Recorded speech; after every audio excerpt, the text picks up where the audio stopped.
Wondery Plus subscribers can listen to Morbid early and ad-free. Join Wondery Plus in the Wondery app or on Apple Podcasts.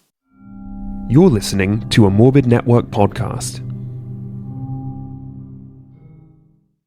Redacted, Declassified Mysteries is a new podcast hosted by me, Luke LaManna. Each week, I dive into the hidden truths behind the world's most powerful institutions, from covert government experiments to bizarre assassination attempts. Follow Redacted on the Wondery app or wherever you get your podcasts. Hey, weirdos, I'm Ash. And I'm Elena. And this is Morbid.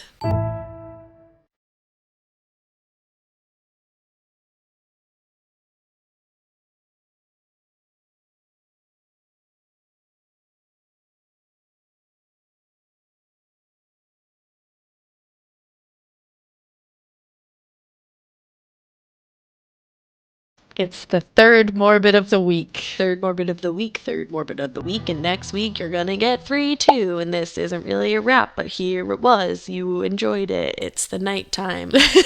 And you know what that means? It's weird. We're keeping it weird at night. It's spooky season, so we decided spooky season, we're just gonna throw all the episodes we can at you, all the spooky episodes. Yeah, and you could thank the Patronuses for that because they wrote a lot of good listener tales that like you just need to have pounded into your ear meat. They provided us with some beautiful spookiness. Yeah. And for that, we just are gonna keep just puking it right back at you. But this episode I'm actually really excited about. I've been wanting to cover this case. Now, let me, I'm not excited about the actual crime that occurred. Yeah. It's a very interesting case. I feel like I don't need to say that, but you get it. You get it. If you're listening, you get it. We're far in here. You understand. But I love that that's like our new thing. Like you just talk really fast and I just go, okay, it's fine. But this case I have been wanting to cover forever, but I knew if I started it, it was going to suck me into one of my Elena crazy rabbit holes that I just can't stop. What is it? It is the Villisca Axe Murders. Oh, for some reason. Okay, like, first of all, very, very excited to hear this horrible like, I don't know how to word this. Yeah, there's no good way it's to a word case that I find really fascinating. Yeah. And second of all, I wasn't expecting you to say that. Really? No. That's funny. I don't know. Yeah, this is one of those, because I think I covered early on the Hinterkaifeck Axe Murders. Yes. Axe Murders are pretty fascinating to me. Yeah. And this one, Villisca has always been like just sitting there waiting for me, and I was like, I'm gonna get you. We should also go to that house together. Oh, I want to go to the house so bad. Yeah. Especially after diving into this. Shout out to, before we go ahead, we have to shout out, I forget who it was, but you're going to know if it's you. So shout out to you. But the person who recommended that we go to the farm. What's the farm where we're going to the haunted house? Oh, yes. You recommended Connor's Farm. There you go. In Danvers. And it's like an outdoor. You like finish the sentence. Yeah, it's really, it looks like it's gonna be really fun. We bought tickets to it's an outdoor haunted corn maze and hayride and haunted house, all that fun stuff, but all outside, like we were saying we wanted to do. Yeah, so shout out to you. You rule. Thanks. Thank you so much. If you tweet at me, I'll say your name on the next episode. I was gonna say, please tweet at us because we want to thank you properly, but like, I'm very excited for it. We don't know when we're gonna be able to go, but damn it, we're gonna go. Tickets, so I feel like we're gonna wait until the kids go to sleep and then we'll go at like 10 o'clock at night. Yeah, we only have like 2 weeks left, but we'll figure it out. We've They're got also small windows of time open on Fridays and Saturdays, but we'll we'll make it work. It's fun. But back to the Villisca Axe Murders. Yeah, so we should go there. This one is going to be, so today I'm going to talk about the murders. I'm going to talk about the whole crime scene, the whole shebang that happened around that. I'm going to talk about one suspect today. Okay. One suspect that when I first started reading about this, I was like, oh, he did it. Okay. Why does no one know that he did it? And then you were like, and then I started looking further into it and I was like, wait a second.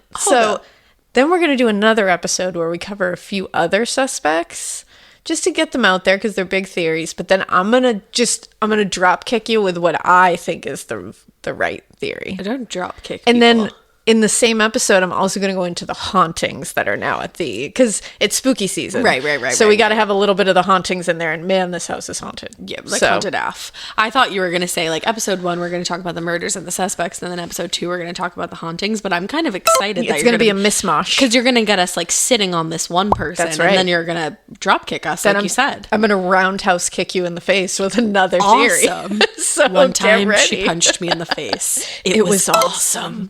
You have to say it's gonna be awesome. You have to say, like, awesome. She, like, breathes it. It was awesome.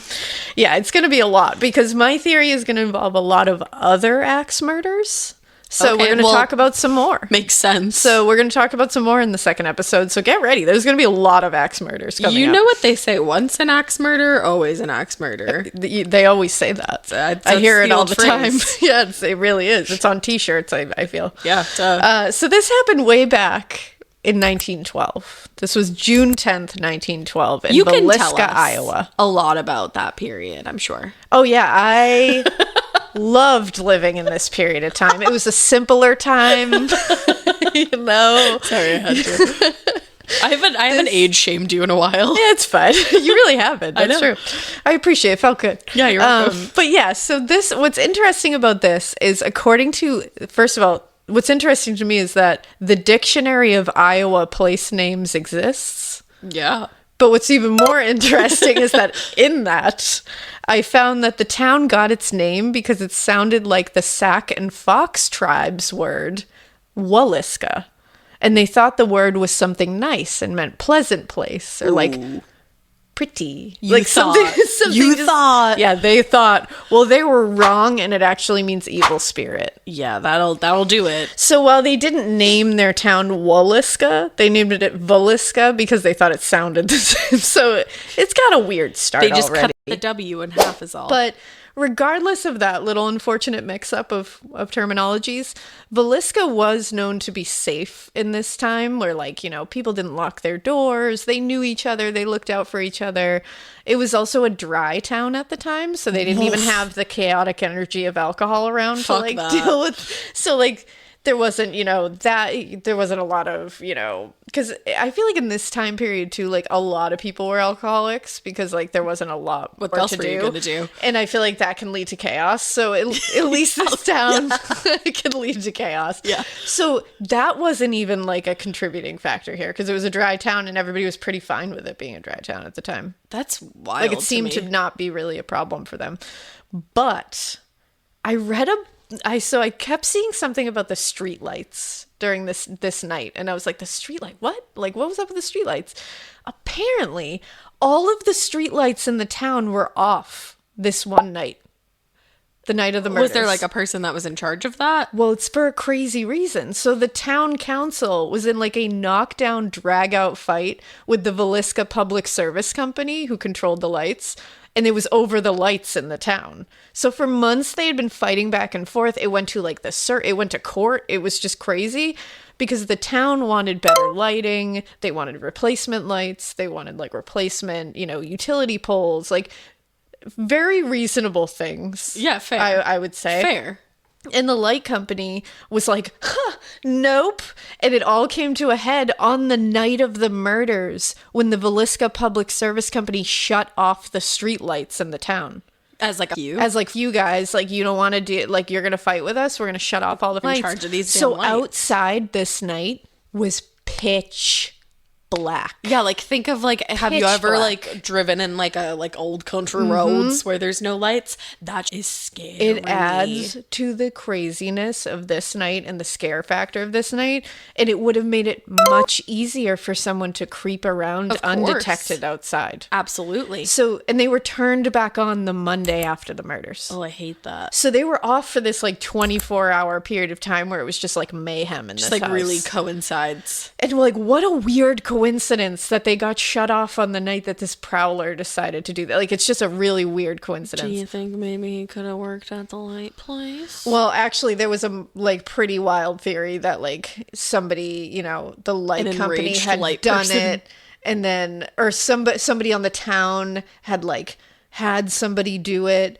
to show that they needed better lighting because look, the whole family got axe murdered when the lights were off. It's a ridiculous theory. It didn't Crazier happen. things have happened. That did not happen. You're like, that's stupid. That did not No, happen. I'm just with you. So sometime after midnight, again on June 10th, 1912, sometime after midnight, we don't have a specific time of death because it's 1912, and also, boy, they did not cordon off this crime scene. So Again, we 1912. we have what we have to go with. We know it was sometime after midnight because they were able to tell through like lividity and stuff and like some other factors. Impressive. There was a little bit of there's a few things in this case that I was like, all right, Like A for effort. all right, you guys gave it a shot. Nice. Like, good for you. I want you to say sometime around midnight again. In a quiet suburb, a community is shattered by the death of a beloved wife and mother. But this tragic loss of life quickly turns into something even darker. Her husband had tried to hire a hitman on the dark web to kill her. And she wasn't the only target. Because buried in the depths of the internet is the kill list, a cache of chilling documents containing names, photos, addresses, and specific instructions for people's murders. This podcast is the true story of how I ended up in a race against time to warn those whose lives were in danger. And it turns out, convincing a total stranger someone wants them dead is not easy. Follow Kill List on the Wondery app or wherever you get your podcasts. You can listen to Kill List and more Exhibit C true crime shows like Morbid, early and ad-free right now by joining Wondery Plus. Check out Exhibit C in the Wondery app for all your true crime listening. Hotshot Australian attorney Nicola Gaba was born into legal royalty. Her specialty? Representing some of the city's most infamous gangland criminals. However, while Nicola held the underworld's darkest secrets, the most dangerous secret was her own. She's going to all the major groups within Melbourne's underworld, and she's informing on them all. I'm Marcia Clark, host of the new podcast Informants Lawyer X. In my long career in criminal justice as a prosecutor and defense attorney, I've seen some crazy cases, and this one belongs right at the top of the list. She was addicted to the game she had created. She just didn't know how to stop. Now, through dramatic interviews and access, I'll reveal the truth behind one of the world's most shocking legal scandals. Listen to Informants Lawyer X exclusively on Wondery Plus. Join Wondery Plus in the Wondery app, Apple Podcasts, or Spotify, and listen to more Exhibit C true crime shows early and ad-free right now. Sometime around midnight. It keeps sometime reminding after me. midnight, actually. It's like a song by the Airborne Toxic Event. And Is it? Every time you say it, the guy says it in my head. And it's like, Sometime after midnight. It was sometime after midnight and before 5 a.m. So sometime in that stretch of time. A killer entered a beautiful farmhouse through an unlocked door. Ooh, because lock again, your nobody's doors, locking lock their your doors at this doors. point, though, and it wasn't a problem because everybody's just like, Yeah, we're hanging. whatever. Everybody's cool.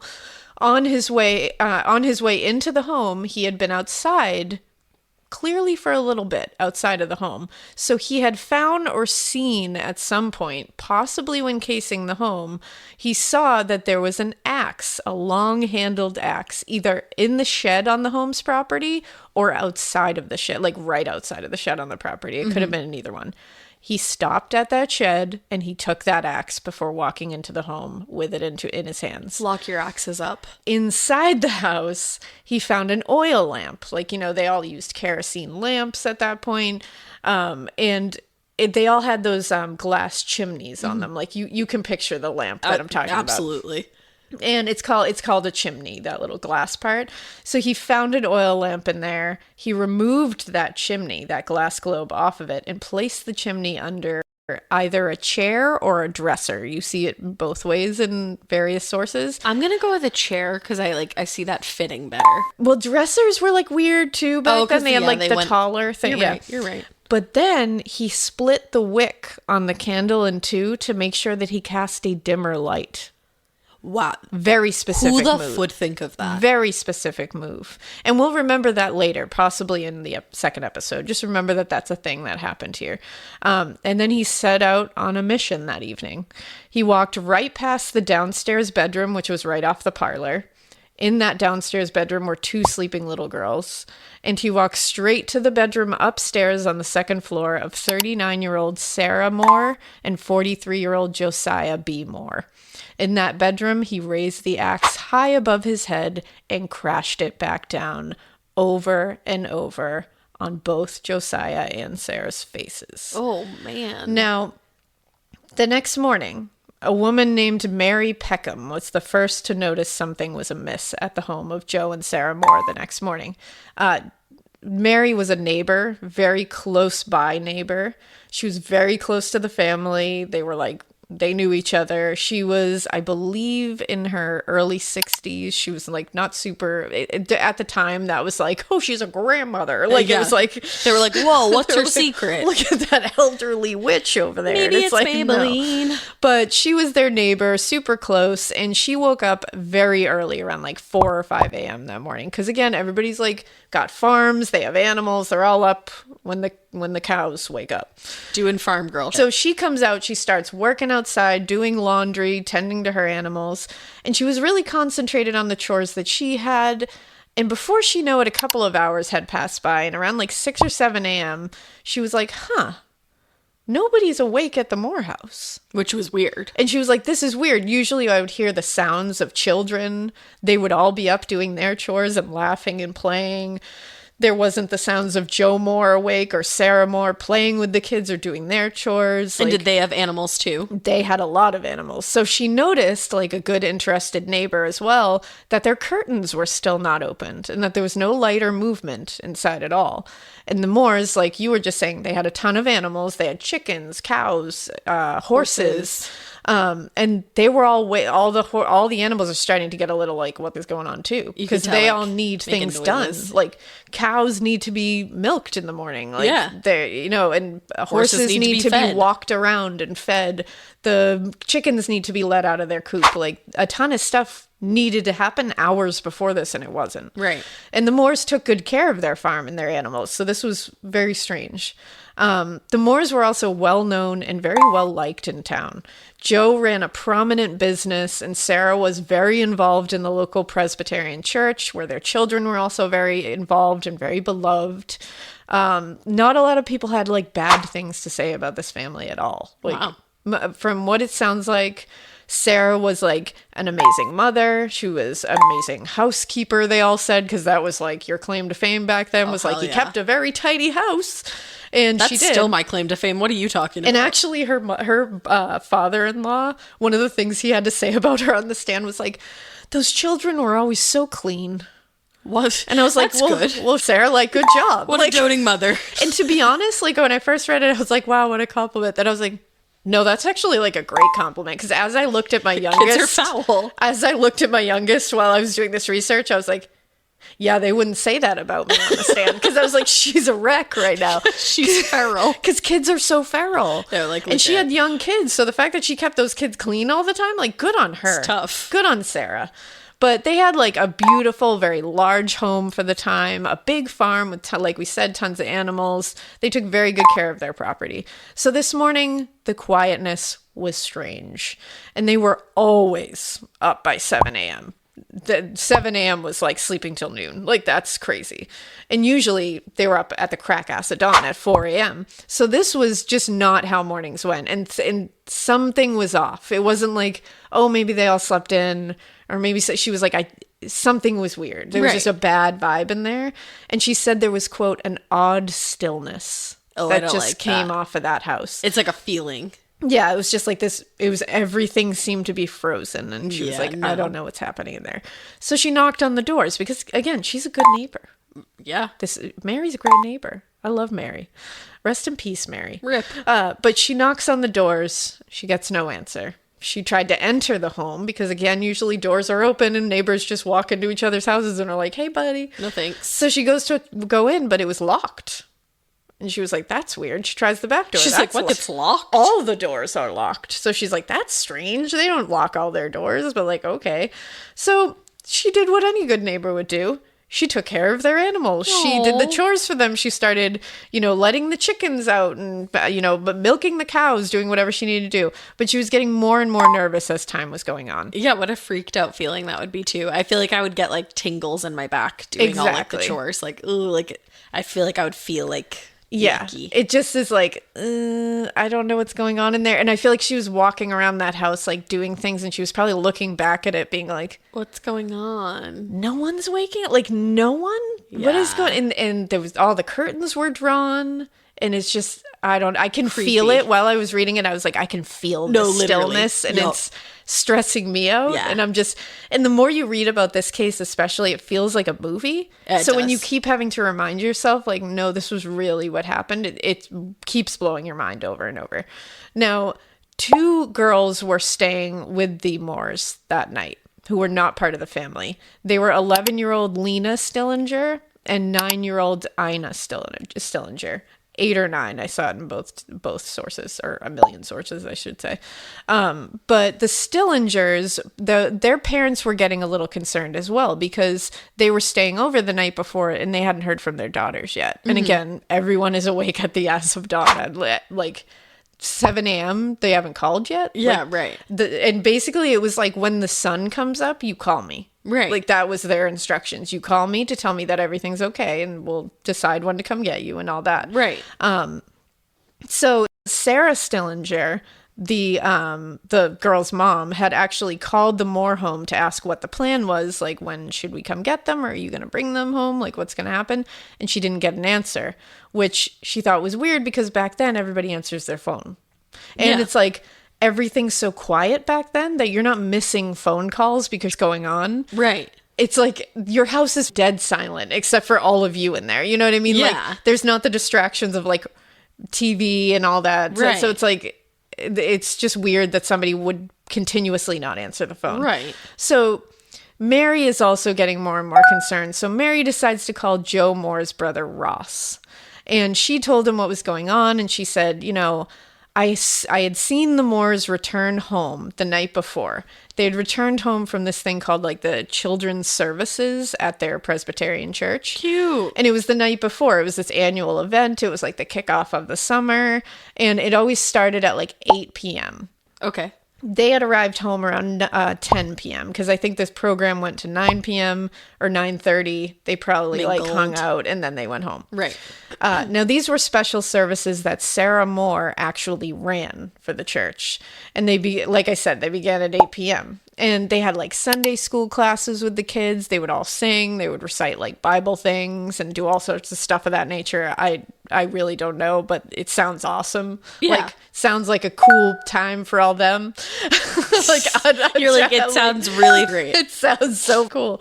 But all the Moore children were in that program as well, and so were Ina and Lena Stillinger. Now, Ina and Lena had gone home with the Moores because they were friends with Catherine Moore, one of the children. She had invited them to sleep over that evening. Cute. Lena and Ina were actually supposed to go to church that morning. Then they planned to visit with their grandmother, but they changed the plans at the last second, asked their parents if they could go to the Moore's house. It was actually her older sister that said it was okay because her parents were in the house at the time. Uh-huh. Just like the series of events leading up to them being in that house is really unfortunate. Because it's just like... the parents didn't even okay it. And it's like a change of plans. Yeah. And it's just like, very when you read it, you're last just minute. like, they almost just missed what happened. Like it could have, I don't know. It's just a bummer.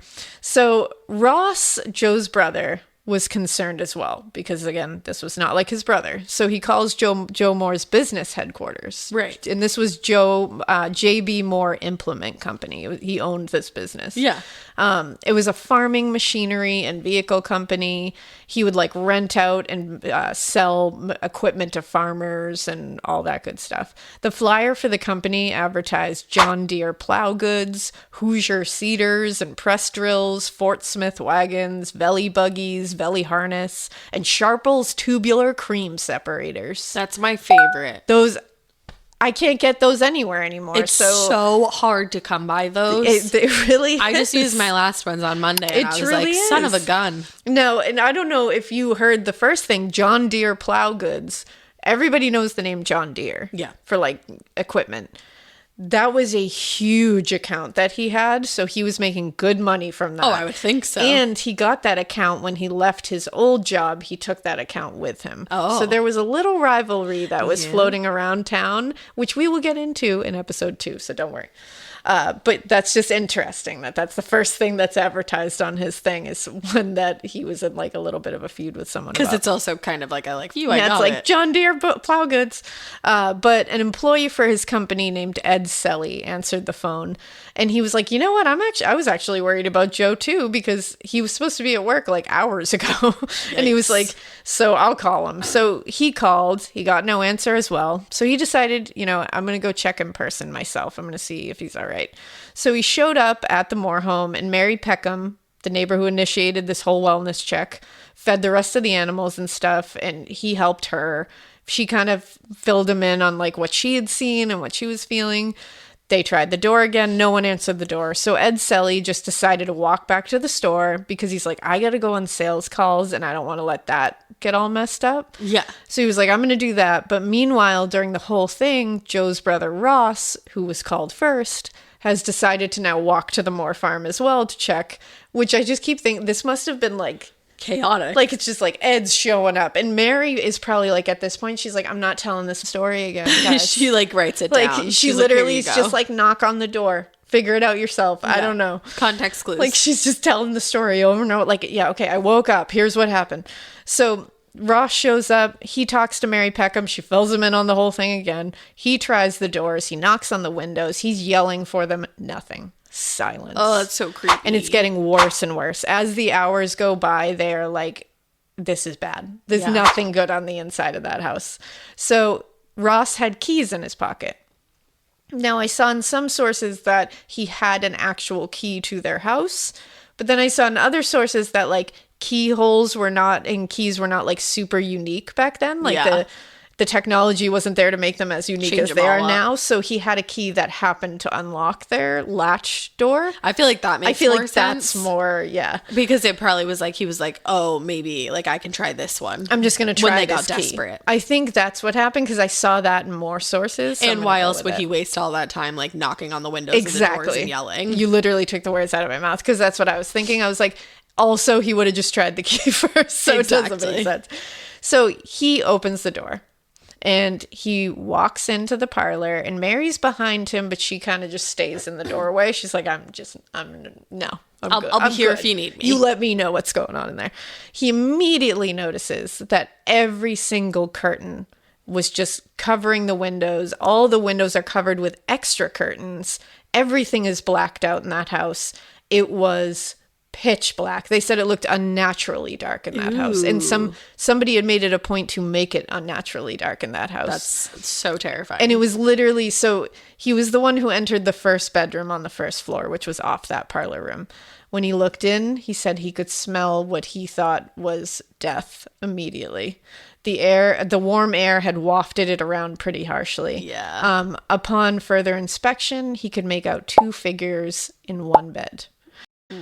They were covered by sheets, and there was clear blood stains that had formed around the heads of the figures. There was blood on the walls that he could see quickly. He ran right back out the door. Yeah, bye. He ran right out to Mary, who had not gone into the home. Like I said, she was just on the front porch. And when Ross came out onto the porch, he sat down, put his head in his hands, and he said, something terrible has happened. And they called City Marshal Hank Horton. And he arrived soon after. And he was definitely the guy to call, for sure. City Marshal Hank Horton. He was the highest ranking law enforcement officer in the town. But poor Hank was certainly not ready for this. He was not used to walking in on like axe murder massacre scenes. That was like, really not. Who is really? Like, he wasn't even used to dealing with like homicides. Yeah. He wasn't used to working on even assaults. He was used to like... He was basically just a peace officer. Like, he just kept the peace. He kind of just was like... He didn't do a whole lot of aggressive detective work because the town was not an aggressive town. It was a dry town. He didn't even deal with drunks. Right. Like, it wasn't even like he had to break up bar fights or anything. Like, right. He didn't do anything. And so this must have been overwhelming for everybody, but he must have been like, well, because it's all on him. This is all on me now, and I have to deal with this. So when he went into the downstairs bedroom, he saw the same scene, but he opened the curtain to let the light in. He didn't move the bloody sheets away to reveal the people underneath because he figured he would do a once-over first and not move any evidence. But it was clear that they were dead, and it was violent. It was apparent by the blood spatter that was all over the room. Oh, yeah. He then saw... axe. Exactly. He then saw the murder weapon right there. The bloody, rusted axe was leaning against the wall in that downstairs bedroom. It was very blunt as well, they said. Although it was bloody with hair and flesh still attached to it, it had also clearly attempted to be wiped down and cleaned. It was clear that somebody had tried to wipe it down. Okay. It was later positively identified as belonging to Joe Moore because his brother looked at it and said there was a very specific chip in the blade that was like very characteristic of his axe. Okay. So they were able to say, yes, that was his. I don't think enough attention is really like brought to the fact that this killer came into this house without a weapon. Like he came to the house without a weapon. Yeah. So he didn't come to he didn't even come to the house with lights. He took a light that was there. He had no weapon to defend himself with. So they even knew the axe was in the shed, which would lead me to believe that they had been watching the family for at least some amount of time. Or maybe even knew them.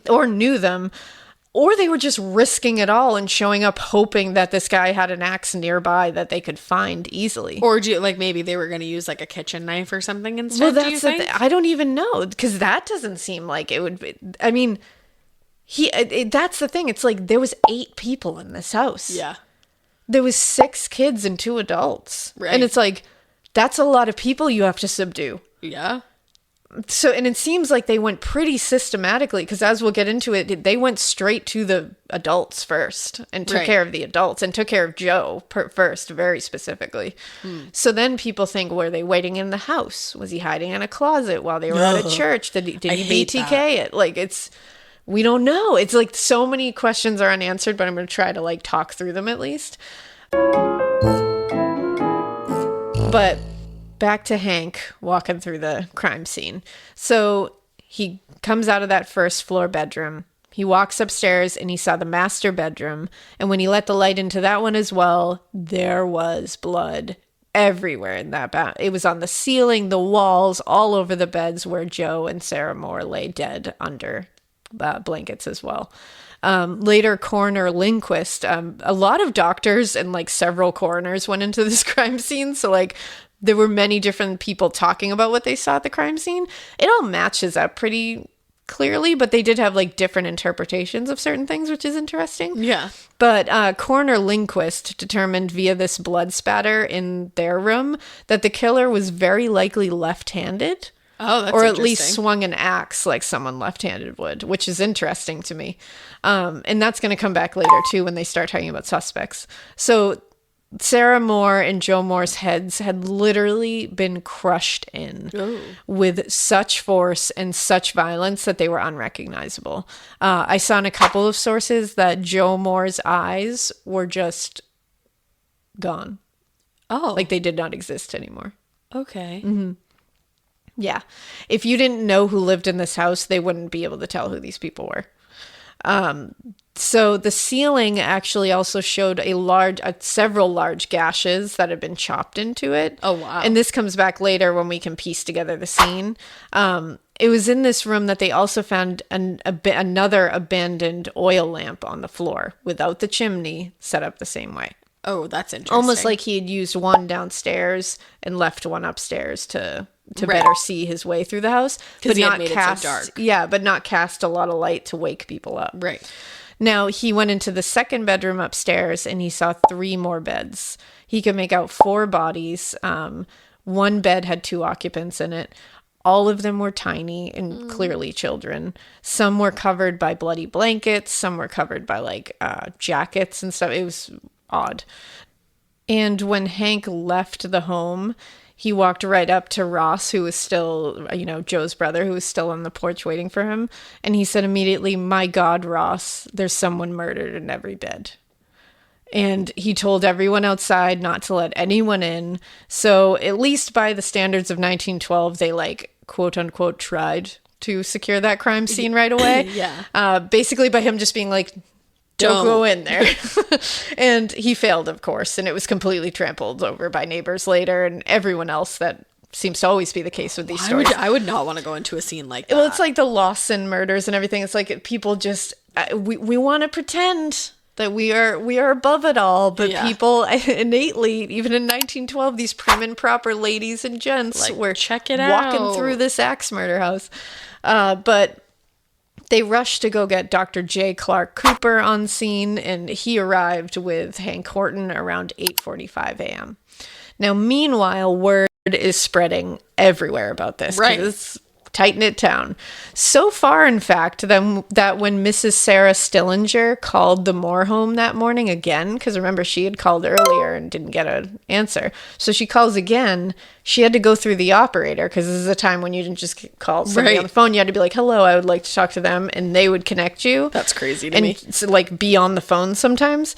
So when she called the operator said to her, everyone in that house is dead. Oh. She's calling to check on her 2 kids, and she's like, can you connect me to the Moore house? Like Sarah and she said, Joe Moore's everyone house. in that Everyone house in that is house is dead. dead. What a way to say that. Holy. Like, okay. Like, wow, talk about like a little insensitive there, madam. I would say so. So they entered the home together, the doctor and Hank. And they also had along with them at this point Dr. Hugh, Dr. F.S. Williams, who was the first to examine the bodies and put together a time of death estimate, and Reverend Ewing, who was the Moore's Reverend. And then Dr. Lindquist, the county coroner, who came right after. So a lot of doctors and a reverend. It's like five doctors and a reverend walk into an axe murder house. Yeah. Like, that's a bad joke. Yeah. So they pieced together, all of them pieced together what happened the night before.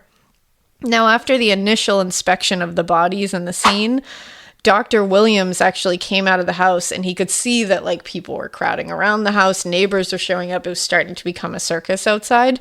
And he literally came outside and put his hand up and said, don't go in there, boys. You'll regret it until the last day of your life. Oh, yeah. That's the thing. Like, especially with this one, Yeah. like, why would you want to go in there? Like, he was trying to be like, guys, like, I know this is what we do. Curiosity At gets this the better time, of I know you. that we all trample through crime scenes and look at dead bodies. I realize that it's 1912 and we do that. Like, it's cool. But this is not the one. No. This is not the one. Don't do it.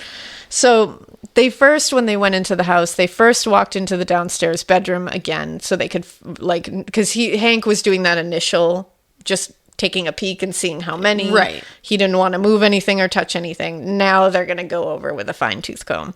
So they walk into that downstairs bedroom where they found the brutally butchered bodies of 8 or 9-year-old Ina Stillinger and 11-year-old Lena Stillinger. They had both been killed with axe blows to the head. Their heads had been reduced to nothing. Oh my God. It was determined that Ina, the younger one, had been killed first, and Lena second in that room. And it turns out that Lena was actually the last of everybody to die. Oh. But Ina's face was covered with a little boy's coat. Lena was in a strange position compared to everybody else. They determined that no one in the house likely woke up long enough to know what was happening. Like, everyone was pretty much taken out before they could even wake up. At least there's that, I guess. Well, Sarah and Joe Moore were killed first to dispatch the adults right out the gate. So the person came into the house, either came into the house or came out of wherever they were hiding in the house and went straight to their bedroom. So they either walked right by that downstairs bedroom and went straight to that bedroom, which is like, did you know that was their bedroom?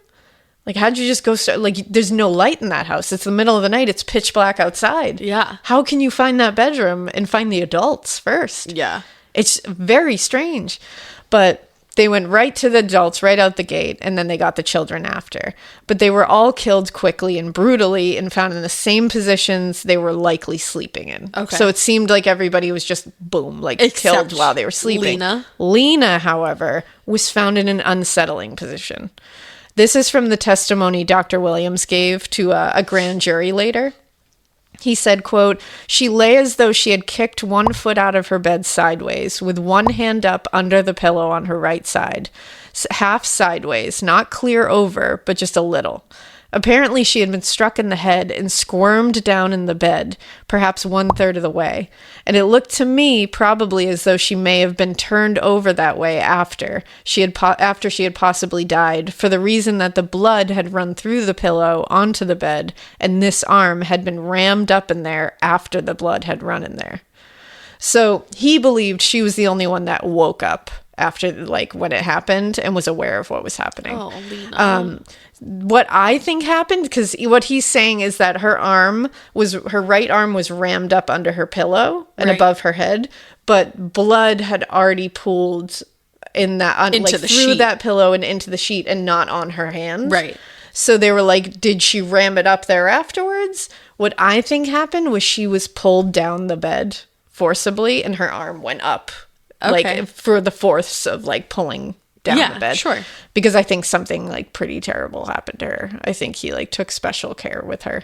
From the 1912 Villisca Axe Murder blog, which like is actually an amazing, the research on that blog, I could not stop reading this blog. It's amazing. I will link it in the show notes because it deserves a lot of visits. She was found halfway down the bed on her right hip, but her upper body was rotated to be flat against the bed. So in a very weird position. So like twisted. Yeah. Most unsettling is her underwear was removed and put under the bed. Oh. It was also bloody, but investigators determined it was likely bloody because the killer attempted to either clean himself or the axe with it. Oh. And her nightgown had been pulled up above her waist. Her right arm and hand were raised above her head, like we said, and her hand was under the pillow. Now, this blog points out that a lot of people who saw this said it looked like a defensive position, like she was fighting back. But the arm under the pillow was not soaked in blood, like we said. It was just laying in the blood. So it's more likely that he pulled her down the bed forcibly, like I said, after killing her with the axe, and her arm just raised above her head and dragged as it did. Sure. And I think it just probably flopped into that position.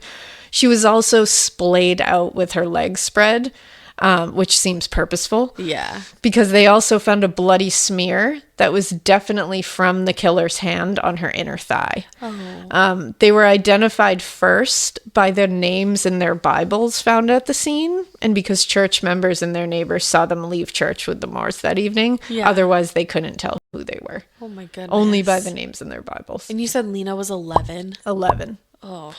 All doctors later said no one in the home had been raped. Okay. But they said Lena was very likely the victim of some kind of assault. Yeah, I was going to ask that. At least possibly after the fact. She was the only one. Isn't that kind of weird to you? Very weird. Yeah. Very weird to me. I don't know if he saw her. This person saw her earlier in the night. Maybe he was at the church service. There's so many things that could, and the suspect that I will float at the end of this that I at one point was like, that's the guy, he did it. And I'm like, I don't know. He fits, but he doesn't fit at the same time. That was one of the things. He was at the church service and he could have seen her, but I don't know. I just don't know. So they go further into the house after seeing Lena and Ina, and they notice that Joe Moore did have the most damage inflicted on him. Mm-hmm. This could possibly be a personal vendetta, or maybe because they wanted to make sure the father, who they probably thought was physically the biggest threat, was dispatched thoroughly. Right. You know, he was the only one of the family that was actually hit first with the sharp end of the axe.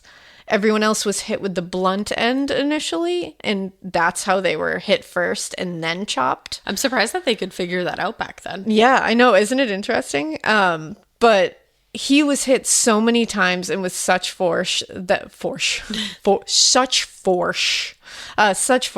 the killer actually left huge gashes in the ceiling above. That's what those gashes in the ceiling were. And then could they probably use that to figure out like how tall this person was? But that we're going to go into that a little bit. So this person had obviously swung the axe above his head, hit the ceiling and came down, and done that several times, which here's the other thing that bothers me about that. If he was hitting the ceiling and hitting Joe, That would make a lot of noise. Right. And probably wake up the rest of the house. But they said that they didn't wake up. But they said no one else woke up. But do you think that maybe they said that back then to... I don't know. To ease everybody's minds? I don't think they were into easing minds back then. They were letting people trudge through a crime scene. I don't think they give about anybody's, sentimental Well, they did tell them not to. But... Yeah, I think that's just like, they're like, don't come in here, guys. But right. I don't think anybody gives about that, but so then what would be the reason that they didn't wake up then in your mind? I don't know. Maybe they have there is one thing that could account for this, and we'll get into it in a minute, but it makes sense to me more so that he wasn't hit first with the sharp side of the axe, that he was also hit with that blunt side first, because I think he went around systematically hitting them with the blunt side. Doesn't make as much noise. Not a lot of chopping having to happen. You can just bonk, but you can crack someone's skull with the blunt side of it's going to inflict a ton of damage. Yeah. And I think he went around doing that, and then we'll find out later, I think he did go back and inflict more damage afterwards. Maybe when they were all either dead or unconscious. Which more so seems like a personal vendetta than dispatching him. Because it doesn't there's no way this guy swung that axe over his head first and then got everybody else. Yeah. So he had to do a smaller chop first, which just makes it even weirder. It makes it even this whole thing is just weird, but I don't know. But weirdly enough, they also found similar gouge marks in the ceiling of the kids' rooms upstairs, but not in the downstairs bedroom. And you were mentioning how tall they were. It might have been someone kind of on the short side, actually, because the ceiling was low. And an average sized person would actually have trouble hitting the ceiling, swinging that axe fully in there without getting it slamming into the ceiling. And this was according to The Man from the Train by Bill James, which is such a good book, and I'm gonna link it, and it's so good. It's such a good book. And he's a retired detective who goes into this case and looks at it from a detective's point of view from now, and it's fascinating. Right. And I think he knows what happened. In that book, he floats a theory that, and I'll talk about it in episode 2, that I think his theory is the right one. Okay. And I think it's really well laid out. I highly, highly recommend that book. I'll link it. But what we do know is that Joe was hit at least 30 times with that axe, which is a lot of times to the head. Yeah. A lot. Dr. Lindquist, the coroner, said in a note, quote, Mrs. Moore's face was cut but recognizable. Mm-hmm. So what I saw in a lot of sources was that her face was chopped into slices almost. Oh, God. So she was slightly recognizable, but by the standards of the rest of the house, which is very bad. He said, Mr. Moore's face was cut worse than hers. The top of the skull was crushed and the face was cut. The eyes were gone and the cheeks were cut, but the cheekbones were not crushed in. Apparently, Mrs. Moore's face had been cut into sections, is what they said. It almost looked like somebody had dissected, but not. It was much harsher than a dissection, but how you would, or not how you would, how I would think somebody somebody dissecting an organ would do after an evisceration. You do the sectioning where you slice into little sections. That's kind of what her face was doing. Now, aside from Sarah and Joe Moore, their 4 children, Herman, who was 10 or 11, Catherine, who was 9, Boyd, 7, and Paul, 5, were in the room across them upstairs. During the same testimony, the coroner said, quote, the children were all cut in about the same way. The tops of their heads were broken and crushed, and it looked as if the brains had been chopped out by some instrument. Oh my God. Yeah. Now, when he entered the home, the killer had walked right past Ina and Lena and had gone straight to Joe and Sarah first. So he killed them with the blunt side of the axe, went right to their 4 children, and then he finished with Lena and Ina. Now, after all were dead in the house, we were just saying, he went back upstairs, and one by one, he literally axed their heads unrecognizable with the sharp side. So after he had systematically gone through that house and killed them all, essentially, because again, a blunt side of an axe is not dunk. Like, No, it's you're crushing someone's skull. Yeah. That's a massive blow. heavy metal. So he has definitely killed them all. Then he goes back up and he just demolishes everyone's face with the sharp side. Do you think that he just like enjoyed seeing that? It could be either that, or it can be I need to dehumanize them because of what I've just done. It can be, I don't know. It's like there's no real, you can go to like 6 different reasons for all of these things. None of them make any sense. And the coroners literally said that each person individually had been hit up to 20 times with that axe afterwards. So this was like frenzied and rage-filled and just like animalistic. And they were able to determine this through some pretty fascinating, in my opinion, usage of early forensic investigation. Like, I love seeing in like the 1800s and early 1900s when they did that, you're like, look at you. Good job. Look at you. That's going to get so much better. But like, it's like, there. good start. Good like, start. Good for you guys. So Sarah's shoe was next to the bed on Joe's side of the bed. It had been filled with blood during the initial murder. It was because blood had saturated all the bed sheets and had run down the side of the bed into the shoe and like filled it. Great. But when they found it, it had been knocked over and the blood had been spilled out of the shoe and more blood was pouring onto the side of the shoe. This led them to see that the killer obviously came back upstairs, accidentally knocked the shoe over before they inflicted more damage. Interesting. Which I'm like, that's good for you guys for figuring that out. Like, wow. Right. Now, some of the wounds were also in various stages of healing and coagulation, which was telling them, like, you know, some time passed before this initial wound was caused, and then a second wound was caused that's in another stage of healing or coagulating. Right. Now, this person also brought the sheets over everyone's faces or would put other things over their heads. Right. The sheets were brought up over Sarah and Joe's demolished faces. They put an undershirt over little Herman's face, a dress over Catherine's face. They also covered Boyd and Paul with their sheets or their blankets. And then they went downstairs and they covered Ina and Lena with covers. Mm-hmm. And based on lividity, doctors and coroners agreed the murders definitely took place between midnight and 5. So after covering everyone's faces, the killer had then walked around the home and put cloth over every mirror and every reflective piece of glass. I was waiting to get to that part because that part freaks me out. Which there can be a million different reasons for this. A myriad. So he also used Sarah's skirt, which he ripped in half and put over 2 mirrors. Uh-huh. And any reflective surface was covered in cloth. That's anyone, the glass, thing anything. That's so fucking creepy. And it's the opposite of Red Dragon. Like he put, because in Red Dragon, the killer would take out the eyes of his victims and put mirrors in the eyes so that he would see life. Talk about that. And I think this guy, so it's either it was some kind of weird shame thing where he didn't want to see himself after what he'd done, or he didn't want to see himself covered in blood, because it's not a humanity thing. It's like, because some people take that as like, no, he didn't have shame. It's like a weird psychological up thing that like some killers do this weird thing where they have this weird sense of like morality all of a sudden after they do something horrible. That morality is not real. It's just like a flicker of a flame of morality, and then they just go back and kill other people again. Yeah. But I feel like it could have been that like he had this weird sudden like, what have I done? You know, like I'm gonna cover all these so I can't see myself. Or it could be that he didn't want anybody else to see, like through any of the windows or anything like that. But again, it was dark. That doesn't make a lot of sense. But then there's also, this was like Victorian times.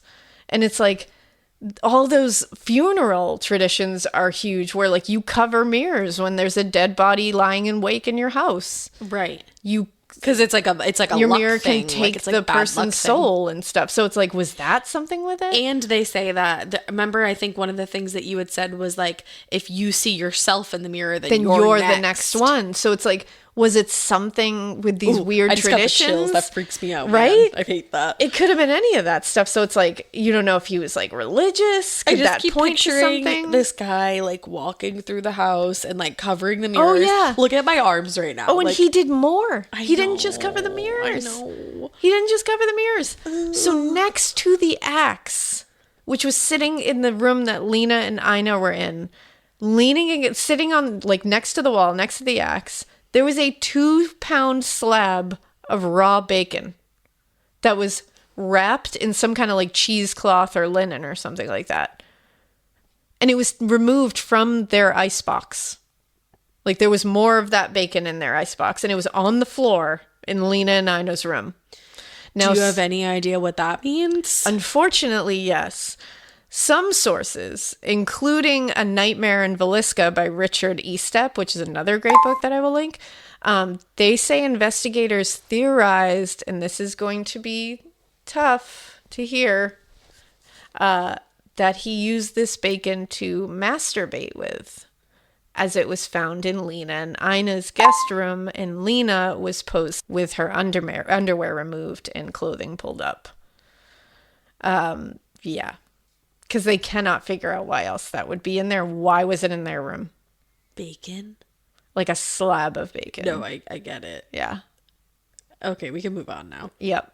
But that is a very strange thing that no one can figure out why that 2-pound slab of bacon was just slapped on the floor in one of the rooms. Imagine the first person to float around the idea that it was like to masturbate with. They were definitely like, so what do you, well, like, that's what? Like, why are you thinking that? Legit, like that poor guy was probably like, here's the thing. Like, I have not done it, but I'm just thinking out of the box here. And they're like, out of the box? Are you sure you're not thinking in your box, dude? Like, what is in your box? That's scary. I mean, here's the thing. Like, I don't want to get like really into this, but like, it makes sense. It really does make Unfortunately. sense.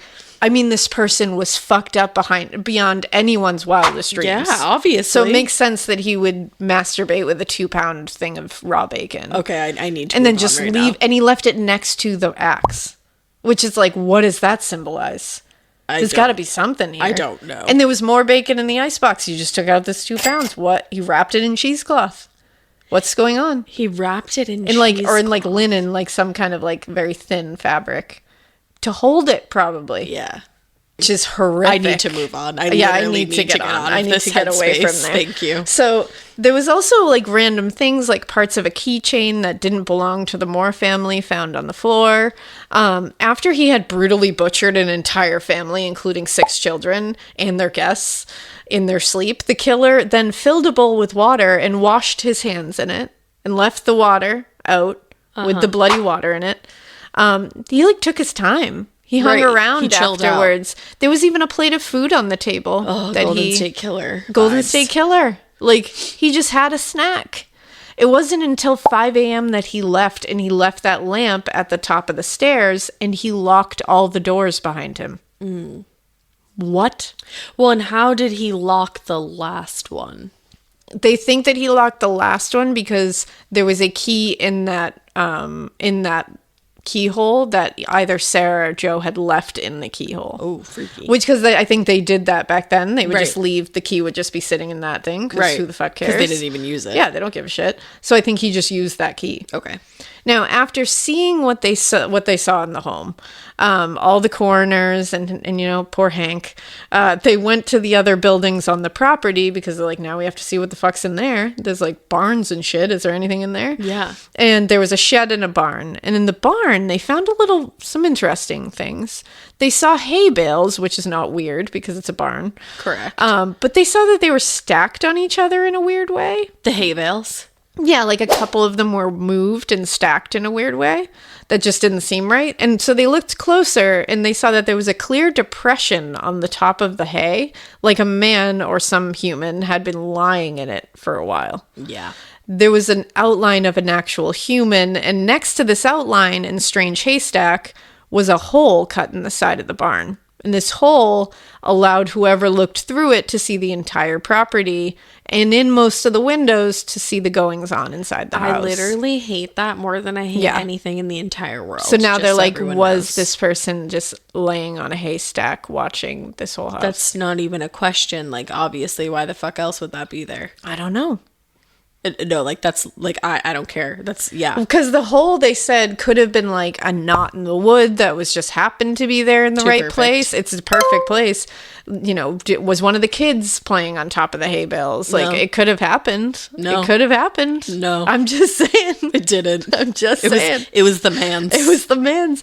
Now, other people think the killer broke into the home earlier while the family was at church and did a BTK, like we said, hid in a closet or the attic and waited to attack in the middle of the night. But like, I think even both of those things. Yeah, could that have he was happened. watching, and then when they left, he snuck in. And then and that's how he figured out the rooms. Exactly. Now, there were footprints in one of the children's closets upstairs. I'm leaving. Yeah. I'm vacating. Yeah, like currently. I also wanted to get the hell out of But here. also, like, why do we have to do this at night right now? I know, I'm really sorry. I'm apologize. not going to sleep. I apologize. I also watched Halloween Kills last night, so. It wasn't good. I've heard very bad things about it, and it's upsetting me. I don't think you're gonna like it. All right, that's. But good I'm to not know. saying that it's bad. All right, I'll give it a shot. I need to watch it again. Okay, cool. I'll give it a shot. But either way, anyways. So yeah, there were footprints in the children's closet upstairs. I don't wanna. I don't know if I personally don't know if I believe that they were waiting in the house already. Why is that? And a lot of experts don't believe that either. You're a fucking expert at this point. And I'm a fucking expert. I am now a Villisca Axe Murder expert. Writes that on resume. A fucking expert. A fucking expert of the Villisca Axe Murders. So, I think that would be very risky. There's a lot of people in that house. There's going to be a lot of commotion putting kids to bed and shit. Yeah. The odds that they wouldn't be caught in that silent ass house, in that they would have to stay like dead silent until everyone in that house was asleep. Yeah. That's a lot of people to account for to make sure everybody's asleep. Yeah. And then like to come out of a closet or out of an attic unnoticed. Yeah. Like, I don't know. That doesn't ring to me like super probable, but do you think the footprints like could have literally just been like because you put your shoes in the closet? I literally think that could have just been footprints from somebody going into the closet to get something or whatever. I think somebody could have been watching from the barn for sure. That's totally what I do think someone entered the home later that night. Yeah. I think they entered at some late hour and started their shit. But because realistically they wouldn't even need to hide in the closet because it's not like they needed to get in at like a certain point because that's when the door was going to be open or anything, because it's like the door was always open, right? So they were always going to be able to get in, and they knew that because they were laying on that hay watching. And that's the thing, I feel like they had to know the routine here a little bit. So I fucking hate this. Yeah, it's pretty terrible. So as investigators went back and forth between the scene and the precinct and like town buildings and such to try to get more experts and all that, they tasked like one guard to keep watch of the scene. Poor and they said, dude, don't allow anyone in here except for law enforcement. Direct quote. Dude, don't. My dude, don't let anyone else in here besides law enforcement. And he was like, got it. He failed miserably. Over 100 neighbors, members of church, and friends entered that house that day at one point or another. Tisk on them, because what is wrong with you? Like, your friends? What are you doing? You like, church want to members? see axe murder children? That's the thing. Oh, it gets worse. They took things. Yeah. They touched things. No. They fucked up everything. Someone took a piece of Joe Moore's skull. Yeah, that is a lot. That's for my that's brain the most. to That's the comprehend. most. That's the absolute most. Do we think that? I know what you're gonna ask. Yeah. Do we think that it was the person that did this? I do not. You don't? No. Okay. I think they took it when they went back in. Because they displayed it later. Like, they thought it was cool. That's a lot. I think because that was one thing that I thought too. I was like, oh, wait, was that? No, I don't think it was. Yeah. When you find out who it was, you're like, yeah, I don't think so. Oh, okay. And I'll talk about him probably in episode 2. Why would you want that? I don't know, because that's Too much. Haunted. That's Too haunted. much. That's literally that's Yeah, haunted. That's a recipe for a very angry That's a ghost. curse right there. Hello, hex. It's not a What's recipe. up? That's the full blown curse. That's literally it's baked. It's out of the oven. It's fully cooled. You just can- cursed yourself. You can frost it. You can call it a cake. That's a hex cake. That's what that is. You've been hexed by your own self, is by what your it is. actions. Your actions have cursed you. Yeah, that's no good, and you deserve it, man. That's bad. Yikes. But what happened was they all go in there. Now fingerprints are everywhere. They've smudged any fingerprints that they had of this guy. They've added fingerprints onto things. So by noon, they had finally officially cordoned off the crime scene, but the damage was already done. Also, here's the other thing.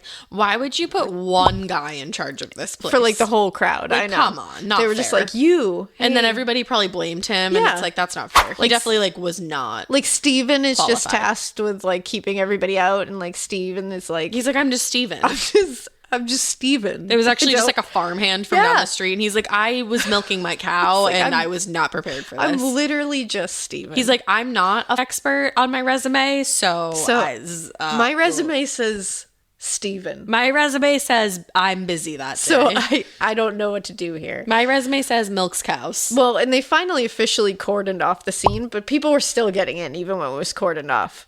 It was a completely compromised crime ducked scene under now. the tape. Well, like a lot of them would talk their way in, or they would distract one of them, and like somebody else would go in. It was a fucking mess. Why y'all want to go in there though? Yeah, it's a real wreck. Now, bloodhounds were brought in, and they were actually famous bloodhounds, apparently, which I didn't even know that there was famous bloodhounds, but apparently there are. I did know that from like another I was going to case say, there was another case where there was bloodhounds that were... famous. Damn it, now I want to remember what case that was. Me. Oh, it was the Oklahoma Girl Scout murders. Hey, you're right. Yeah, another very awful case. Horrific. But yeah, they were well respected to be the finest at finding what they were brought in to find. They failed here, but you know. But I think their track record other than this was Well, they really probably good. failed here because there's like 82 gazillion I think they were. cents. Yeah, Like, I don't what are you think gonna they do were. with that? They had their work cut out for them. Yeah, like that. They were called the Beatrice Bloodhounds, and they were brought in all the way from Beatrice, Nebraska. Why were they named Beatrice though? Yeah, I don't know. I That's couldn't weird. figure that out. It's I looked like- everywhere. What? Yeah, I couldn't figure it. I don't get it. So it was sometime around 9 p.m. that they were actually brought in. Sometime Sometime around 9 p.m. because time is a flat circle in this case. It's truly is. Time is not real in this case because everyone's just like, what position is the sun in? But Retrograde. Yeah, retrograde. I don't think that's the it. sun retrogrades. No, I don't know. think so. But they were brought in at 9 p.m. and they were brought to the scene. They were brought in to smell the axe. They got a scent immediately. They started going out the door down the street. They were like on the scent. They went close to a man named Frank Jones's home. We will talk about Frank Jones in episode 2. But they kept going. They kind of just like stopped in front of his house and were like, no. And then they just kept going, but No. But very weird. I wish you had seen her face. She like squinted her eyes for a second, then went, no. No, maybe no. That was no. really funny though. Yeah, That they were was just like, comedy. oh, what? No. And they just kept going, and they went all the way to the Nottoway River before losing the scent at the banks of that river. So do we think like somebody just like treps through the river? They don't know, because then they brought them to the other side of the river, thinking maybe the scent will pick up over there if the person went across. But nothing was picked up over there. Maybe they swam to the end of the river. Maybe their wagon was lost forging the river. A la Oregon Trail. Oregon Trail. I'll call the actual place Oregon if you want me to. Like, I'll do that for you. Oregon Trail is Oregon Trail. I will. And they tried to fake it like they weren't. And you know what's crazy? Oregon Trail. You did me dirty. Like, That was Oregon real Trail fucked up. came for me. I remember as a wee one, sitting in the computer room, because like we had a computer room. We were like those. Oh, yeah. This girl across from me right now played hours and hours of your Yeah. game, Oregon Yeah. Trail. And you really wronged her. Hell yeah. You really I was wronged her. bartering at the general store. I was avoiding dysentery at every turn. I was like, can we go on MySpace? And she was like, no. I'm like, I Oregon was the trailing. younger one being like, can we get on MySpace? Like, can we aim chat your friends? No. What's Debbie doing? No, and you know what? I told John about that whole thing that like Oregon Trail did me dirty. Yeah. And he was like, no. He was like, every teacher told us it was Oregon Trail. So don't blame just it. blame Massachusetts and the education system because we were all told it was Oregon Trail. Also, I'm just gonna like throw this in the middle of this episode.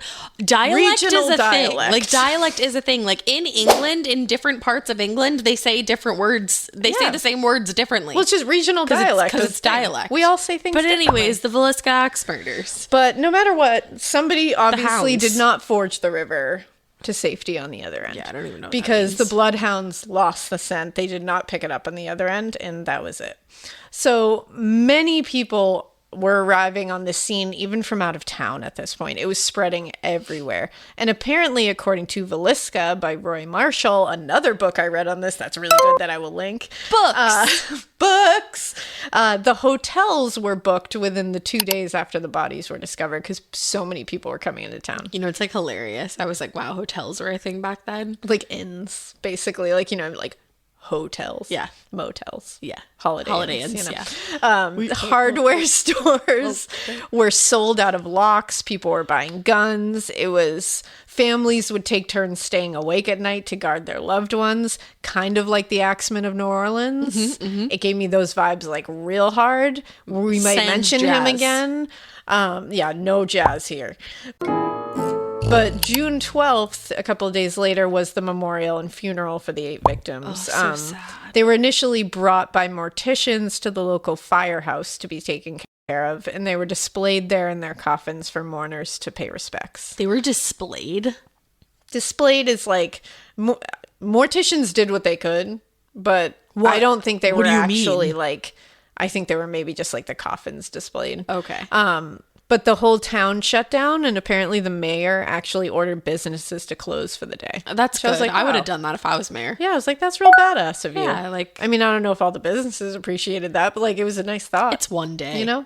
So the day before the murders were now being looked at to see if anything was out of the ordinary before this happened. They were like, we got to go back now. We got to look at the events leading up to this. Sure. Now, many people did say there was an unusually high number of peddlers in town that day, salesmen going door to door. A woman named Ethel Landers, because of course. Ethel knows what's up. Ethel Landers knows, and she was at her mother-in-law's home across from the Moore's house that day, and there were 2 wallpaper cleaning salesmen, which like Wallpaper cleaning. hello 1912, Love like it. that's yes. Also, imagine just people showing up at your door selling you things. No, it's a Fuck fucking that. nightmare. It's Like a somebody fucking came to nightmare. my door the other day about solar panels, and I was like, "How dare you? Get out of How here. dare you. Get the f out of here. Yeet yourself off I'm my gonna property." haunt you for the rest of your life now. But yeah, 2 wallpaper cleaning salesmen actually were going door to door. They spoke to her husband. They were later seen at the Moors and around town a lot. So people immediately were like, who are those guys? I think they were just wallpaper cleaning salesmen. poor but like, things. a man also tried to peddle something to Sarah Moore's sister Faye that day and asked her something inappropriate. I was not able to find out exactly what was inappropriate. It was probably like I don't even know. It's probably something not inappropriate by today's standards. Yeah, it was probably something like, very how old are you? innocuous, but Literally, like, it was by probably those how old are standards. you?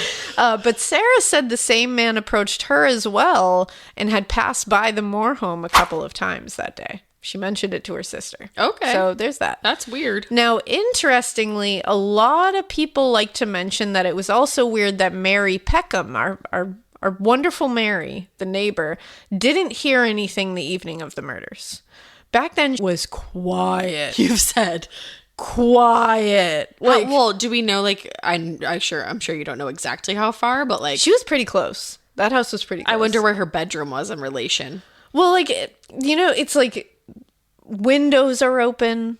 Usually they're not very like insulated at that point. Yeah. And it's like 8 people were massacred in a house. I feel like some noise had to be made. But then it's like, Especially after they were all dead. He went to town in that house. yeah, I know. That was and he chopped up into the ceiling. After they were dead, he swung that axe hard enough to hit the ceiling several times. That was going to make a dunk, dunk, dunk, dunk. Like, But I do wonder how big her farmhouse was and where her bedroom was. here's the thing. Mary was a little older by those standards. Right. Maybe she couldn't even hear. I don't want to believe she heard anything. If she did, what was she thinking it was, first of all? She could have thought it was thunder. And what is she going to come out swinging in the middle of the night? Like, what is she going to do? I don't know. Like, she might have just been freaked out and was like, I don't know what that noise is. I'm just going back to sleep. Yeah. She wasn't hearing screaming because no one screamed. Well, that's the other thing. And So like, maybe she's a deep sleeper. That's it. So all she was going to hear was maybe, I do believe she could have definitely heard like the banging from the gouging in the ceiling. Yeah. But you don't know what that is. If I heard that in the middle of the night, I'd be like, what is somebody doing? Okay, good Right. night. Like, I wouldn't, if you're not I hearing. was going to say she might have thought it was her air conditioning turning on. And then I was like, wait a second. Probably not. 1912. She's like, wait a second, is that the AC? Because sometimes when my AC turns on, it does like a little like Yeah, like a clunkety, dunk, dunk, clunkety. dunk. I mean, I'm sure it's just like, whatever. There was pipes back then, eh? There was pipes, eh? Right? Like, yeah. Was there? I'm sure there was so pipes. like pipes clink in the middle I'm of just- the night. I'm just giving Mary You know what every it out. is? I just love Mary. I know she loved, and here's the thing. Mary was described as a grandmother to those children. Like, Yeah. that's how much she loved those kids.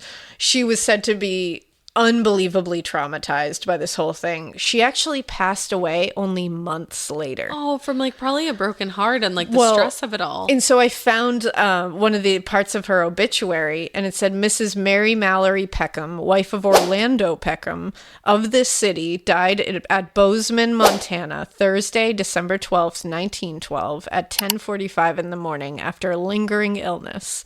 The cause of death is directly attributed to anemia and followed a nervous breakdown, which was greatly aggravated by the tragedy in Villisca last June. Mrs. Peckham lived next door to the J.B. Moore family and was the first to surmise that a tragedy had been enacted there. The awful affair so preyed upon her mind that health gradually failed her. On the 3rd of December 1912, Mrs. Peckham was taken to Montana in the hopes that her condition might be ameliorated? I don't know what that word is. I usually know words' meanings, and I don't know what that means. Her daughter, Mrs. E.C. Hugh, and son E.L. Peckham, and Dr. Hugh accompanying her, but all that loving hands could do was of no avail. She died at the age of 63 years, 7 months, and 11 days. Wow. So she died months later, and they attribute it directly to a nervous breakdown from dealing with this. And like her mind like couldn't handle it. I mean, imagine she's probably like for the rest of the days after the murder, like thinking about going around that farm feeding those animals and what was like behind her in that house. It was just sitting there, right? She had no idea. Like, what does that do? And then she was sleeping right next door when that happened. When like she had to know forever that person entered that home while she slept next door. Right. Was just creeping around outside, right, killing children in the middle of the night, and she had no. It was children who she considered her own like surrogate grandchildren. Exactly. I just wanted to clear Mary Peckham's name in case anybody wanted to be like, why didn't she hear anything? I mean, realistic. Also, like we really think Mary Peckham was like swinging an axe. No, like I think that. Mary Peckham was doing. I love Mary Peckham. I would think she was snoozing. She was a great neighbor. She was a neighbor we should all have. Yeah, agreed. So I'm going to talk about one suspect before we end here. Okay. Because I want to get this suspect out of the way because I was totally convinced he was the guy at first. And then now you're not. He's a good suspect still. All right. I will say. His name is Reverend Lynn George Jacqueline Kelly. A Rev? A Rev. And like, am I related to him? And now, he was a preacher. And he went by like Reverend blah, blah, blah, blah, blah. Sure. He was also a known creeper extraordinaire. He was British, and he literally was a predator. Oh. I only said he was British, like, not to be like, he was British and a predator. Yeah, I was like no, but like, he was British. He was not from Villisca. Like, yeah. So, like, he was well known because they were like, ooh, that accent. You know what I mean? Like, he was definitely known. Sure. But he happened to also be a predator. Thank you for clarifying. I was going to say, I don't want to trip. You're like, thank you for making it clear. Thank you for clearing. Because I clearly thought you meant that. Well, not clearing. You know, I love my British people, so I want you to know that. I think I'm a little bit British. We are. So, yeah, right. So, you know, I Anyways, love whatever. us. So people also said he was like a little, you know, mad at times, and that he was kind of like a scary man to be around. Even mad as in like angry. Mad as in like woo. Oh, gotcha. But even he was like a smaller man too. He was 5'2" and 119 pounds. And they thought that the guy could have been shorter. Thank you. He was from Macedonia, which was 40 miles away. That's where he lived. Okay. The night of the murders, though, he had been in Villisca And not only that, he had been visibly in attendance at the Children's Day service held at the Presbyterian Church that was organized by Sarah Moore. And was he in Villisca because he was going to that? Yep. Okay. The entire Moore family and Lena and Ina Stillinger were there, like I said, and would have been very visible throughout the entire service. Because Sarah was the one who orchestrated the whole and thing. the kids were all a part of it. People said he was there and that he was watching them. So he was in Villisca the night of the murders and said of his own volition also that he left by dawn on a train before the bodies were discovered the next day. Like ran out of town before dawn. Why? Jumped on a train. Why? No idea.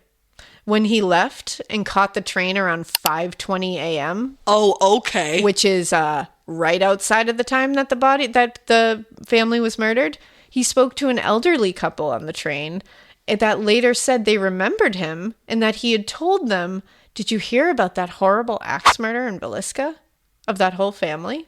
Which is weird because this is hours before the bodies were discovered and before the news spread. You think they was lying? But later, that couple changed up their story a little bit. Yeah. They said he definitely said that. They said they did see him on a train. He did say that, but they couldn't be positive of the date. And they were elderly. So people were like, they might have forgot. Okay. He said that he hopped on the train that day. He said he hopped on the train that day, but it could have been another day that he talked to these. Because Villisca was like a big railroad town. So people came in and out of this town on the train all the time. Okay. Still weird that he left at 5:20 a.m. Super weird. The morning of the murders. We can't be sure one way or another whether he talked to the elderly people that morning or another morning. Like after. Initially, they said it was that morning, but they pulled it back. I don't know if they got intimidated or what, but or they could have been wrong. So there's that. Oh, man. Exactly. Now, he was also caught peeping in windows in Villisca 2 days before the murders because he was a peeping Tom as well. And this was in Villisca that he was caught peeping in windows. Gross. And he was basically caught by like the husband of like a wife that was peeped on, and he almost got the beat out of him for it. He should have. Now he came back to Villisca a week after the murders and was said to be obsessed with them. It was so obsessive that he even posed as a Scotland Yard detective to get access to the crime scene. Oh. And it worked. Because he just pretended he was from Scotland Yard and they let him into the crime scene and gave him a personal tour of the crime scene. That's weird because, like, was he trying to relive the crime? Exactly. He also hounded investigators in the case saying he knew what happened. Of course, and he wanted to tell them about it. He was also left-handed. Okay, so why don't you think it was him? In fact, later, he was kind of under surveillance of some kind, and they watched him swing an axe in his backyard cutting wood. Like, because people cut wood all the time. Yeah. Like, that wasn't weird. He had an axe in 1912. But he was like, he could swing an axe. Because people are like, he was 119 pounds. Could he really, like, swing that axe that hard? He could. They watched him do it. And he swung it left-handed with zero trouble. He also sent bloody clothing to the dry cleaners in Macedonia after the murders. Nothing was really done about him for a little while. Do you think that he would have sent, like, the bloody clothing? Because wouldn't that clothing be, like, saturated? For sure. But there's also the thing that, like, he's kind of loopy. Mm-hmm. So, like, maybe that's something he just wouldn't give a shit about. Okay. So let's just send him in. He was arrested 2 years after the murders in 1914 for something else. Mm-hmm. He was arrested because he placed an advertisement for a female stenographer in a local newspaper. What's a stenographer? A stenographer is like a typist. Thank somebody you. to transcribe things. It was a disgusting thing that he wrote back to this woman. So he placed the advertisement. In it, he said he needed, a female stenographer. It couldn't be a male. And that they were going to be working on something confidential. And that sometimes they would have to pose as a model. But, like, that was, like, what? And he set up for, like, clients or something. So he made it seem like it was part of this whole thing. And this woman, Jessamine Hodgson, answered the ad. And his response back to her was a typed letter that, according to a judge later, was, quote, so obscene, lewd, lascivious, and filthy as to be offensive to this honorable court and improper to be spread upon the record thereof. Whoa. He wrote in it that she would be required to type in the nude. Oh. Mm-hmm. He was institutionalized at that point. He was put in a hospital and then released at one point and once he was released, they were now just starting to pick up on all this evidence, all the individual pieces that were like, in Villisca. Wait a second. Let's go back to that Villisca business and see what that's all about. Like, right. Just now they're realizing, like, wait a second, he's a little off. Right. Now, in 1917, he was arrested and charged with just the murder of Lena Stillinger. He was asked about the Moore murders, and he confessed. And he signed a confession that he did it. He said, quote, I killed the children upstairs first and the children downstairs last. I knew God wanted me to do it this way. Slay utterly came to my mind. And I picked up the axe, went into the house, and killed them. Now, later, he recanted this confession, saying he had been, like, beaten into that confession. Right. Which is very likely. I would think so. That was my first thought, actually. Now, here's the thing. That doesn't necessarily make it a false confession. Right. But it is a coerced confession because in it, he does say he killed Lena last. And that bodes well with the idea that... He said he killed the children first. Exactly. In that he wanted to possibly assault her and killed the whole house to do that last. Also, she was killed last, so we know that's correct. Like, he said, I went upstairs, I killed them first, and I killed the downstairs last. That's true. Why would he know that? But do you think that, like, word might have spread? That's the thing. So much happened, and so many people went in that house. Inside during investigations. So many people were probably hearing investigators talking about that they shouldn't have been hearing. And he posed as a Scotland Yard detective, so they very well could have told him that. Exactly. So I'm sure he's had this whole thing. He's heard the whole song and dance about what happened. So I'm sure he could have just been spitting out what he knew. Right. I'm like, it could be true. It could be false. It's either way. I think it was definitely coerced. So I can't really look at it as like a real one. But also he was staying the night that he was staying in Villisca that the murders happened. He was staying with another reverend or preacher. And that man was actually staying in a tent in his own yard that evening because he was sick. And people used to do that back then. If they were like, it's nice, sick with like a respiratory illness, they would stay in a tent, air. Almost like a tuberculosis patient or something. But just for any respiratory or illness, they would just get fresh air outside. So they would sleep in a tent. So this man who he was staying with was sleeping outside. So he didn't really have anyone that could technically say that he was in that house all night because that guy wasn't in the house all night. Now, it did go to trial. This was the only one that went to trial, and he was freed when the jury was hung.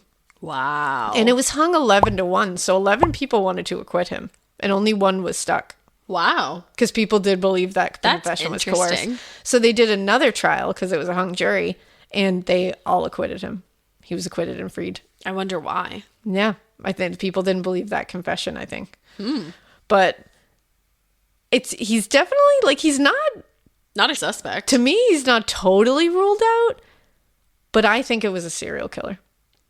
Yeah, I mean, I think it was a serial killer. I don't want to say somebody that had practice, but... But they did. I think they had plenty of prior experience in this. So I think it was a serial killer, and I am going to tell you exactly why in part 2 of this. But that is part 1 of the Villisca Axe Murders. I have to tell you, the way that you put this together was like, I was hanging on to every last word. Like, that was really... I don't want to say that was really good, but like the way you told it was really good. Thank you. I appreciate that because there's so much information that I wanted to make sure was in there, and it's like I was like, I hope this makes sense. Snaps, yes. That was wild. It's a fascinating case. No, it absolutely is. And the thing is, like, I've heard it told so many different times. Like, I felt like that was it didn't seem like the same story. I love that. Thank you. Yeah, of course. What a compliment. Aww. I would literally, like, I was telling Ash earlier, I was like, I want to do a full ass podcast, like several episodes, just diving into this. Just like a case. separate show on Yeah, this. just like, I just want to go nuts. I want to do a separate show. A sharper show. I want to do a separate show on something totally different, but I'll tell you about that I'll tell you about sometime it later. later. Maybe it'll come to fruition later.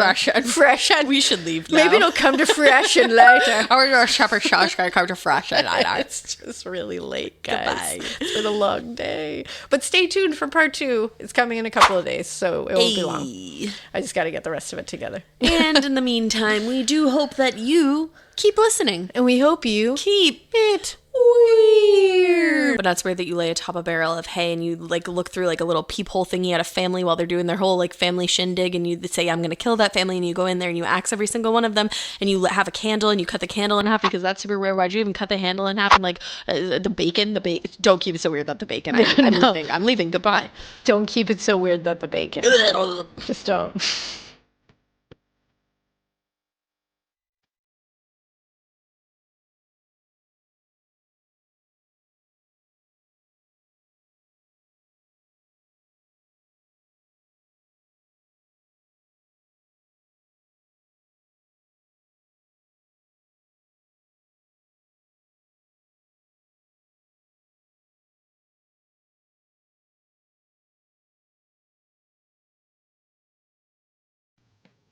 If you like Morbid, you can listen early and ad-free right now by joining Wondery Plus in the Wondery app or on Apple Podcasts. Prime members can listen ad-free on Amazon Music. Before you go, tell us about yourself by filling out a short survey at Wondery.com/survey.